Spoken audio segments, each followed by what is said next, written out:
Assalamu alaikum wa rahmatullah. Peace be upon you, everyone. In this video, I'm not going to speak in Arabic. I'm going to speak in English. Why? Because it's an English learning video. So let's get started. So the first thing is the why. لماذا? And this is very important because it's the drive, the goal, why you're learning this language. Sometimes you'll find difficulty in the beginning and you will start to quit. So it's better that you put on a paper and you write down your goal. Why would you learn English? This very important skill in today's world, very important language. And I'm going to help you with some reasons, and you write your own as well. So for travel and for no travel, English is going to help you whether you're going to travel or not. If you're going to travel, it's going to open job opportunities. It's going to open ways for learning other cultures, for visiting many places, because English is a universal language. So many countries, they will be able to understand you if you speak English. The other thing is, even if you don't travel, even if you stay at your place, at your home, you will still benefit from learning English. How's that? Well, there are online courses. There are YouTube channels, very beneficial. For example, I'm studying computer science here at Toronto Metropolitan University, and the first course I took it before I came to Canada. It was CS50. I took it in summer. A database-specific language that makes it much easier, much faster to ask questions of the very same data. It's a relational database in the sense, too. Some YouTube channels, for example, you have in mathematics, there is 3 Blue, 1 Brown. That's a very beautiful channel in mathematics. There is, for example, Ninja Nerd. That's for like medical students. That's also a very, very good channel. And there are a lot of very useful channels. If you learn English, many doors will be open for you, many resources will be open for you. And these are just some examples of courses and useful YouTube channels. And the other thing you should consider is, I call them unexpected opportunities. I'll give you 2 examples. One example is our brothers in Palestine and in Gaza. So they did not expect the events of the 7th of October. And when they happened, and many of them are now facing starvation and oppression, many of them are recording themselves, making videos in Instagram and Facebook and other social media in English to reach a wider audience. So this is one benefit of learning English. Another example is my case. I did not expect to be the first in the baccalaureate exam on 2023. But when I got the first place and I applied to university, they asked for an English exam. So I either had to give them TOEFL or IELTS. So I went with TOEFL exam. So you will have to take an English exam if you want to apply to university. And if I did not learn English before that, I would not succeed in this exam, because I had only 3 days or 4 days to prepare for this exam, which is not enough time to learn English from the beginning. So I just learned the strategies for the exam, how is the exam composed, the times, the sections, and everything. But English, I already had it. So that's why it's very important. Some opportunities in life, they come. And when they come, if you miss them, they will not wait for you. Now, speaking of TOEFL, let's understand a little bit what English is. In TOEFL exam, they will test you in 4 things. Reading, قراءة, listening, استماع, speaking, تكلم. And finally, writing, ولا الكتابة. So these are the 4 main skills in English. So here I have 2 questions. The first one is, which of these 4 do you think is the most important skill? Okay. Of course, all of them are important, but which is the most? And the other question, the second question is, which skills are the main focus in our schools, in middle school and high school? Well, let me start by answering the second question. From my experience, when I was in middle school and high school, they were focusing on reading and writing. And the proof is, well, the exam is you read the text and you answer comprehension questions about the text. And then at the end, you write written expression. So there is not too much focus on listening and speaking. Yes, the professor may speak in English, and then you will improve your listening. But mostly, teachers may not be speaking English at class because not all students understand it. So they don't speak fully in English. They speak in Arabic to make the students understand the information. So in general, these 2 things are not focused on at schools. Which brings me back to the first question, and the most important skill is actually listening. And let me tell you why. First thing is, these two skills, reading and listening, are reception skills. أو التلقي. It means the information comes to you. You absorb the information. The other two, expression skills. ولا التعبير. It means the information comes from you. So as a student, as a learner, in general, you will need to receive the information more than you do need to express it. That's why they say, for example, we have 2 ears and 1 mouth. It means you need to listen more and talk less. So for example, if I am in a lecture and I need to listen to the professor speaking for 3 hours, I don't have to say a single word. Maybe I'll ask a couple of questions, but I will need to listen and focus and follow along the professor for a long period of time. So listening is the most important one. Now reading is also very important, but when you're reading, you usually have the time to go back and read again, to open up Google Translate and translate the words at ease. But in listening, if you miss the information, you miss it. If you are speaking to someone, they will not repeat everything they say. So you will have to catch the information when it's thrown at you. Well, one way you could improve your listening in school is by speaking to your professor and asking him questions in English in class. And don't be afraid or embarrassed. Everyone started at some point. So if you speak in English in your English class, your professor will respond in English. And this way you will improve both your listening and speaking at the same time, because you will have a discussion with your professor in English. Okay? And I encourage you to do this for all the languages if you want to improve yourself. School is a great resource, so leverage it. Take advantage of it, okay? But this is not enough. We said listening is the most important skill. So if school doesn't focus on it, you will need to, all right? Which brings me to the following point. How do we improve our listening? So we did the why. Why are we learning English? We learned the what English is, simply. Now let's focus on the how. And I'm gonna mention 2 points only, which go together. If you have only one of them, I think you will not go far in any language. You need to have both of them, side by side. Now, the first one I'm going to mention is exposure. Really important. And what do I mean by that? Exposure to the language, it means listen as much as you can. The more you listen, the better your listening becomes. The more you read, the better your reading becomes. Like, live with the language. Like, if your phone is in Arabic, go to the settings and make it in English. Make your life in English because you're learning this new language. So surround yourself with English environment. Listen to videos, watch documentaries about like nature, read useful books, watch the news in English, expose yourself to the language, listen, get a lot of input. So this exposure is really important. To prove my point, if you see, I actually learned French from primary school. From 3rd year primary school.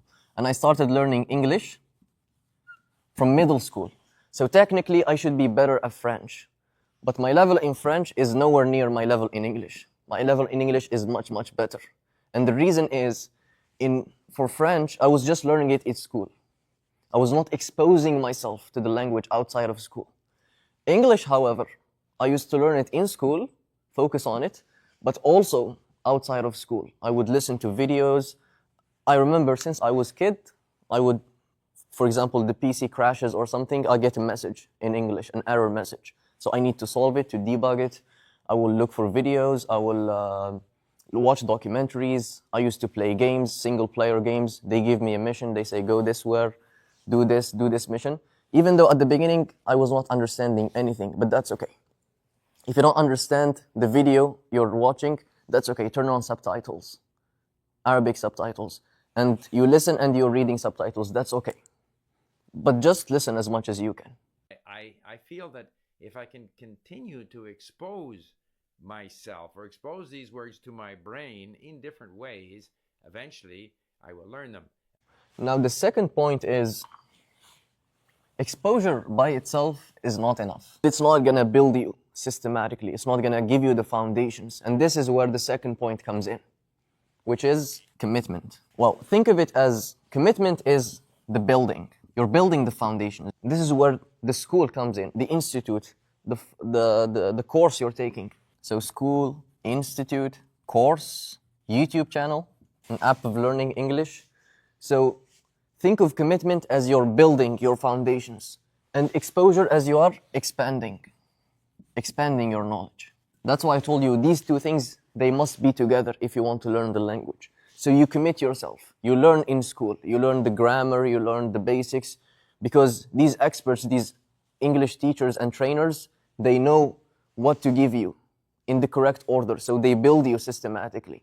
They will give you the foundations you need. So you either take the course in school or in institute, private institute, or you take a course, or you go to a YouTube channel like The American English and you go to his playlists, or you download an app like Taliq, which is also by The American English, Ibrahim Adil.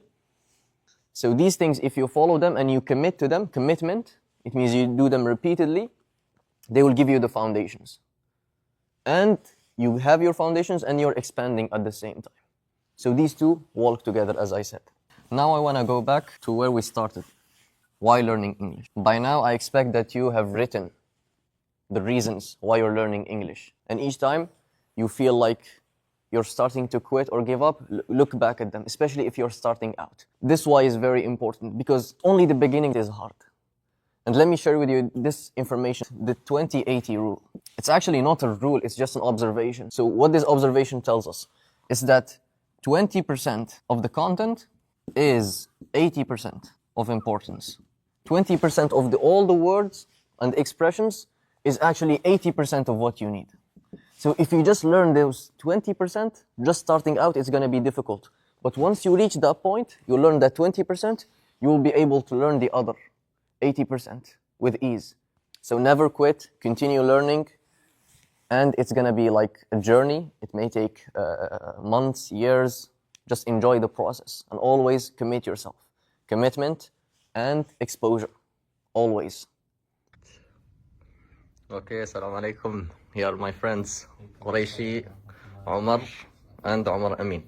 They will give you advice on how they learned English. So let's start with Quraish. What advice would you give them, Quraish? So my first advice would be that when you see everyday things, think about how you can say them in English. So, for example, you come into a room and you see, okay, there's a table here, there's a chair here, there are like these many people here. You think to yourself, how can I say this in English? In English. Yes. So you think in your own language, whether it's Arabic or anything, and then you convert it to your English. Okay, what about you, Omar? Okay, I think I'd speak in Arabic, ماشي؟ طيب أنت عربي وأنا عربي. تفضل. أول نصيحة وأهم نصيحة يعني بقولها لنفسي دايما، وهي دايما سهلة وكلنا عارفينها، بس النصيحة دي هي الاستمرارية. دايما حتى لو 5 دقايق في اليوم، لو 10 دقايق في اليوم، يعني don't stop learning. لازما حتى لو قليل. وممكن أرشح قناة، أول قناة كنت بسمعها في listening because listening is very important. The American English. يعني مشيت معاهم من البداية. أيوة ذكرت لهم هذه النقطة، قلت لهم لازم أول شيء تلتزم في شيء، تلتزم في كورس في المدرسة، تلتزم في قناة مثلا زي أمريكان إنجليش، في معهد، في دورة زي ما عمل عمر. فهو بدأ الكورس الاستماع وكان يبني نفسه منهجيا مع زي أمريكان إنجليش. فهذا البناء مع أنه يبني نفسه هي بيستمع كمان الفيديوهات ويوسع يعني قدراته في اللغة. بارك الله فيك. وكمان ركز. You have to speak every day, even if you are going to speak to yourself, but you have to speak English every day. وهي long journey، يعني رحلة طويلة بس سهلة. يعني I'm still learning على فكرة، كلنا عادي. Make it every day, do anything every day وما تزهقش يعني. بارك الله فيك. عمر أمين. I have 2 tips. My first one is, so when I was young, obviously, I was put in an all-English school, and in the beginning it was very hard to try to kind of talk with my peers or even my teacher. So what I found easy was that I would try speaking with them even if I made a lot of mistakes.